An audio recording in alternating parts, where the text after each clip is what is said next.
মনে করেন এই দাবিটা কি আপনারা করতে পারেন? আমি মনে করি যে এই দাবিটা যুক্ত করা করতে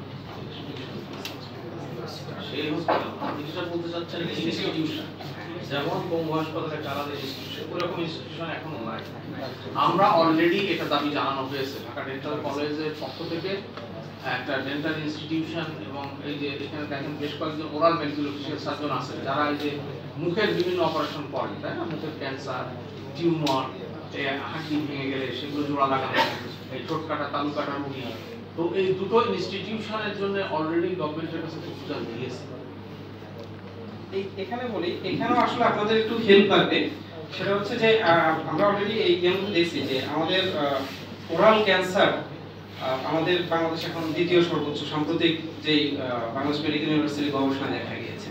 তো অ্যাবাউট যে পরিমাণ ক্যান্সার রোগী ওরাল ক্যান্সার আছে তাদের অপারেশন করা, তাদের রিহ্যাবিলিটেশন করা, তাদেরকে সাপোর্ট দেওয়া একমাত্র ঢাকা ডেন্টাল কলেজ বা ইউনিটে যেই ফ্যাসিলিটি আছে সেটা দিয়ে সম্ভব না। এই জন্য আমরা দীর্ঘদিন ধরে ওটা আমাদের একটা দাবি আছে যে NIOMS national institute of oral and maxillofacial surgery প্রতিষ্ঠার জন্য এটা দীর্ঘদিন ধরে দাবি।